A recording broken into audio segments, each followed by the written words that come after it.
مکہ معاہدہ کسی ملک کے خلاف نہیں، مکمل طور پر دفاعی نوعیت کا ہے۔ نائب وزیر اعظم اسحاق ڈار کی وضاحت، کہا مکہ معاہدہ ان ممالک کے درمیان پہلے سے موجود کسی بھی معاہدے کو ختم نہیں کرتا۔ مکہ معاہدہ خطے کے دیگر ممالک کے لیے بھی کھلا ہے۔ معاہدہ پاکستان کی خارجہ پالیسی کے بنیادی اصولوں سے ہم آہنگ ہے۔ پاکستان خطے کے تمام برادر ممالک سے قریبی تعاون جاری رکھنے کا خواہاں ہے۔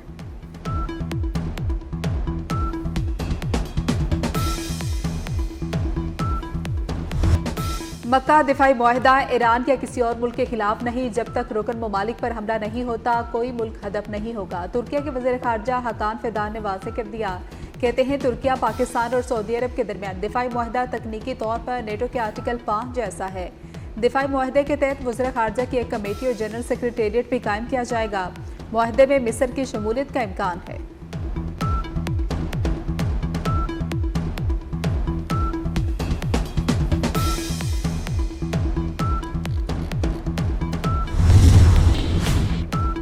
وفاقی وزراء اور ارکان پارلیمنٹ کا پاک سعودی عرب ترکی مشترکہ دفاعی معاہدے پر تینوں ملکوں کو اور ان کی قیادت کو خراج تحسین۔ وفاقی وزیر احسن اقبال نے کہا، اس معاہدے سے خطے میں امن کی کوششوں کو مزید تقویت ملے گی۔ رانا ثناء اللہ نے کہا، معاہدہ وزیر اعظم اور فیلڈ مارشل کی کوششوں کا ثمر ہے۔ وزیر اطلاعات عطا تارڑ بولے، امن معاہدے پر پورا پاکستان فخر محسوس کر رہا ہے۔ وزیر اعظم اور فیلڈ مارشل نے معاہدے کے لیے تاریخی کردار ادا کیا۔ اویس لغاری نے کہا، معاہدہ دشمنوں کے آگے فولادی دیوار ثابت ہوگا۔ شیزہ فاطمہ بولیں، وزیر اعظم اور فیلڈ مارشل کی کوششوں سے پاکستان کو اقوام عالم میں باعزت مقام حاصل ہوا۔ وفاقی وزیر طارق فضل چودھری نے تاریخی معاہدے پر قوم کو مبارکباد پیش کی۔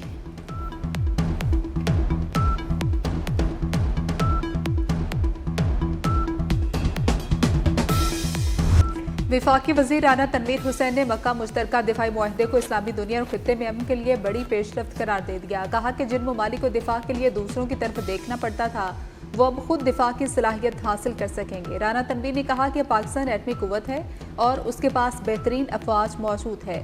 مکہ مکرمہ مسلمانوں کا اہم ترین مرکز ہے۔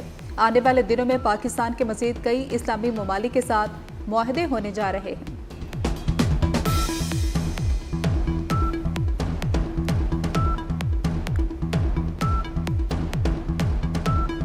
پاکستانی عوام کی جانب سے مکہ امن معاہدے کا بھرپور خیر مقدم، خطے میں امن و استحکام کے نئے دور کا آغاز قرار دیا۔ کہا، معاہدہ امن، سلامتی اور استحکام کی جانب ایک تاریخی سنگ میل ہے۔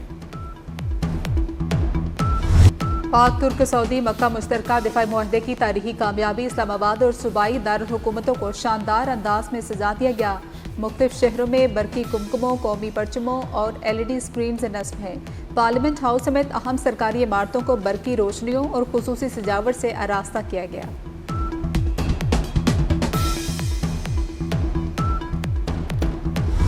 بلوچستان میں سیکیورٹی فورسز کی کامیاب کارروائیاں، 15 خوارج جہنم واصل۔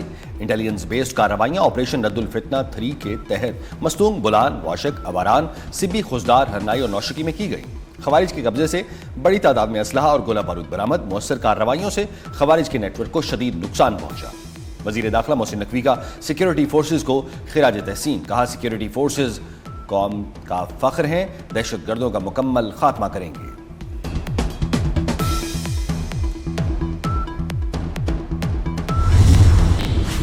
چیئرمین پاکستان پیپلز پارٹی بلاول بھٹو زرداری سے چیئرمین سینٹ یوسف رضا گیلانی کی ملاقات۔ ملکی سیاسی صورتحال اور پارلیمانی امور پر تبادلہ خیال۔ دونوں رہنماؤں کی موجودہ سیاسی حالات اور باہمی دلچسپی کے دیگر اہم معاملات پر بھی گفتگو۔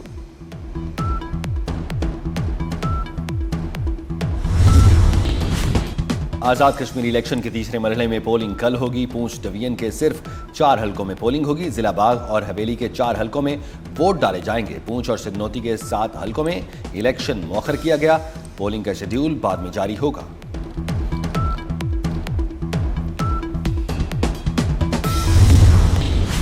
ایران نے آبِ ہرمز مکمل طور پر کھولنے کے لیے امریکہ کو 6 شرائط پیش کر دی۔ امریکہ نے رویہ درست نہ کیا تو آبِ ہرمز دوبارہ نہیں کھولی جائے گی۔ سیکرٹری قومی سلامتی کونسل محمد باقر ذوالقدر نے خبردار کر دیا، کہا کہ کبھی بھی اور کسی بھی زبان میں ایران کو دھمکایا نہ جائے، ایرانی قوم کے تقدس کی توہین نہ کی جائے۔ پابندیوں کے خاتمے، منجمد اثاثے جاری کرنے، بحری ناکہ بندی ختم کرنے اور نقصان کے ہرجانے کا مطالبہ۔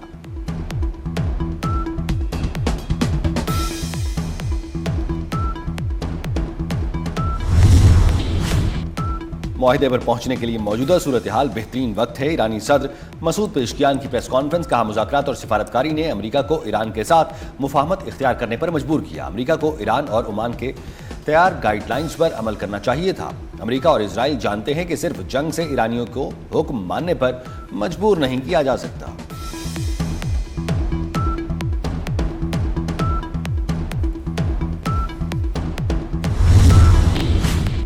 امریکہ مفاہمت کی یادداشت کی خلاف ورزیوں کا ازالہ کرے، ایرانی وزیر خارجہ عباس عراقچی کا مطالبہ۔ کہا کہ موجودہ صورتحال امریکہ کی جانب سے مفاہمت کی یادداشت کی خلاف ورزی کا نتیجہ ہے۔ آپ نے ہرمز میں عارضی جہاز رانی کے راستے سے متعلق عمان کے ساتھ معاہدے کے بہت قریب ہیں۔ مسلح افواج نے اپنے ہرمز میں نیا راستہ تلاش کر لیا۔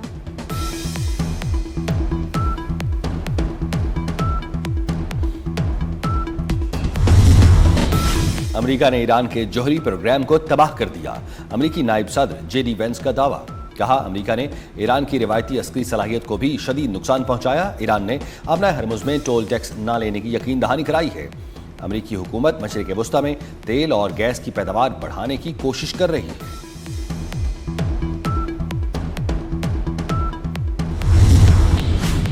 سپریم لیڈر بننے کے بعد مجتبیٰ خامنہئی کی درس دیتے ہوئے ویڈیو جاری۔ ایرانی سرکاری میڈیا پر جاری مجتبیٰ خامنہئی کی ویڈیو میں تاریخ اور مقام نہیں بتایا گیا۔ وفاقی وزیر داخلہ محسن نقوی کا لاہور ایئرپورٹ کا اچانک دورہ، امیگریشن پروسیس کا جائزہ لیا۔ مسافروں کی امیگریشن کے لیے انتظامات مزید بہتر کرنے کی استدعا پر فوری ایکشن۔ کہا مکمل سفری دستاویزات والے کسی مسافر کو نہیں روکا جائے گا۔ مسافر کی ایجنٹ کی جانب سے رقم لینے کی شکایت پر وزیر داخلہ کا موقع پر نوٹس، کیس ڈائریکٹر FIA کے سپرد، ایجنٹ کی گرفتاری کا حکم۔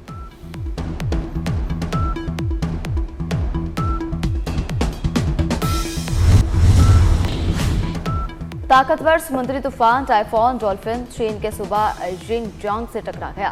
چین میں ریڈ الرٹ جاری، متاثرہ علاقوں سے 99,000 افراد کے انخلا کا 1,000 زائد پروازیں منسوخ کر دی۔ رواں سال چین سے ٹکرانے والا یہ سب سے طاقتور سمندری طوفان ہے۔ ٹائفون ڈولفن اتوار کی شام 5:30 بجے مشرق ساحل سے ٹکرایا۔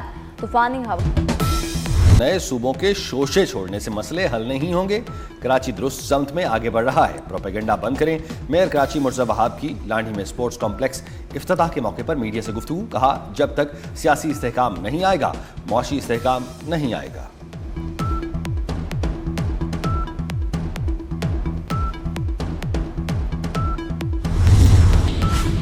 IG آزاد کشمیر لیاقت علی ملک نے کالعدم ایکشن کمیٹی کے ناپاک عزائم کا پردہ چاک کر دیا۔ کہا کہ کالعدم تنظیم کے کارندوں نے عاقب شہید کی لاش وصول کرنے کے لیے موجود اہل خانہ کو اغوا کیا۔ کالعدم تنظیم کی حقیقت عاقب شہید کے والد سے پوچھیں۔ شرپسند ٹولے نے شہید کے اہل خانہ کو برہنہ کر کے تشدد کا نشانہ بنایا، ویڈیوز بھی بنائی۔ عاقب شہید نے ایمبولینس میں جام شہادت نوش کیا اور کالعدم کمیٹی نے شہید کی لاش کو 4 دن تک روکے رکھا۔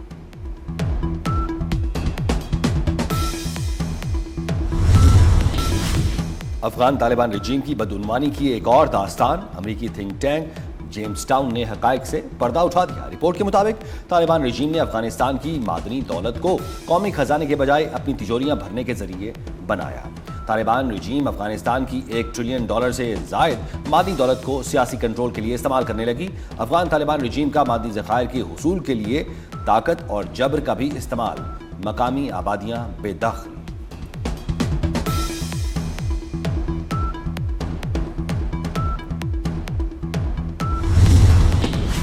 ملک میں گڈز ٹرانسپورٹرز کا پہیہ دوسرے روز بھی جام۔ کراچی اور لاہور میں گڈز ٹرانسپورٹرز نے گاڑیاں کھڑی کر دی۔ یومیہ تیل کی قیمتوں میں رد و بدل سے پریشان، ود ہولڈنگ ٹیکس 2% پر لانے اور ٹول ٹیکس میں اضافہ بھی واپس لینے کا مطالبہ کر دیا۔ کراچی پورٹ اور پورٹ قاسم پر پارکنگ کی فرمائش بھی کر دی۔ ملک کے مختلف علاقوں میں اشیاء ضروریہ کی قلت کا خدشہ۔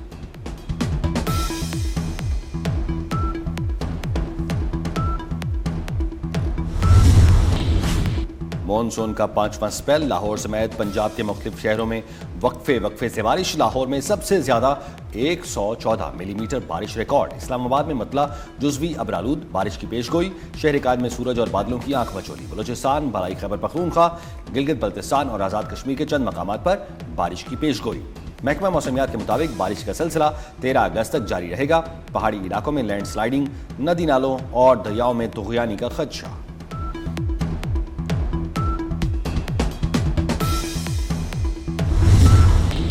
کینیڈا کے صوبے برٹش کولمبیا میں جنگلات کی آگ بے قابو ہو گئی. حبس کے باعث ہزاروں افراد کو محفوظ مقامات پر منتقل ہونے کی ہدایت کر دی گئی. جنگلات کی آگ 9,500 ہیکٹر رقبے تک پھیل چکی. سمر لینڈ، پیچ لینڈ اور دیگر علاقوں میں انخلاء کے احکامات جاری کر دیے گئے. سمر لینڈ میں جنگلات کی آگ کے باعث ایمرجنسی نافذ کر دی گئی.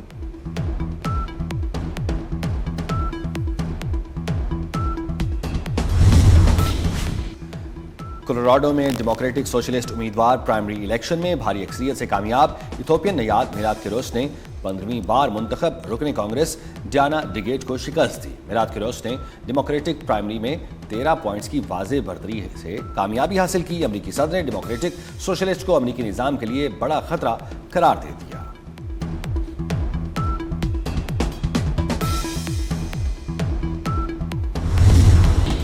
کوسوو میں اپوزیشن رکن اسمبلی نے قائم مقام وزیراعظم البین پر انڈے پھینک دیے. شیم شیم کے نعرے بھی لگائے. قائم مقام وزیراعظم نے اسپیکر کا انتخاب کرنے کے لیے مزید وقت مانگا تھا.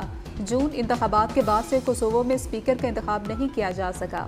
اپوزیشن جماعتوں کا کہنا تھا کہ آئینی عدالت کی جانب سے دی گئی ڈیڈ لائن ختم ہو چکی. پارلیمنٹ کا سیشن غیر آئینی ہے.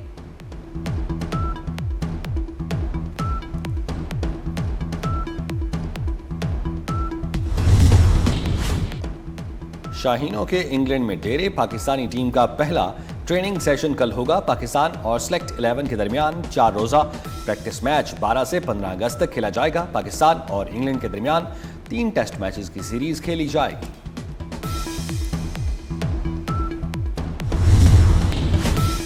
قومی ہاکی ٹیم ورلڈ کپ میں شرکت کے لیے روانہ. ہاکی ورلڈ کپ 15 سے 30 اگست تک نیدرلینڈز اور بیلجیم میں کھیلا جائے گا. پاکستان ہاکی فیڈریشن نے ورلڈ کپ میں شرکت سے قبل کھلاڑیوں کو 2 کروڑ روپے کا الاؤنس بھی جاری کر دیا. رقم کھلاڑیوں کے اکاؤنٹس میں منتقل کر دی گئی. قومی ٹیم کے تمام لاجسٹک انتظامات مکمل.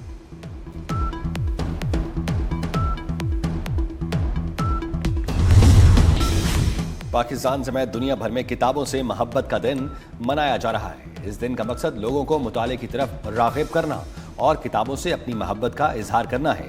ڈیجیٹل دور میں کتابوں کی فروخت نہ ہونے کے برابر رہ گئی.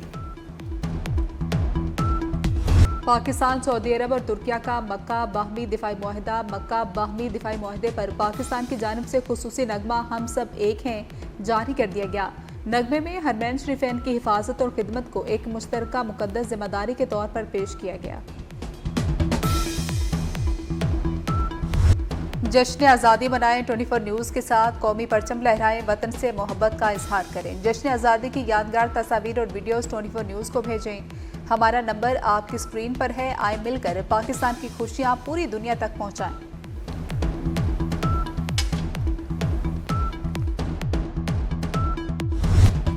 اور یوم آزادی کی مناسبت سے ISPR کا بلوچی زبان میں نغمہ اے پاک وطن ریلیز.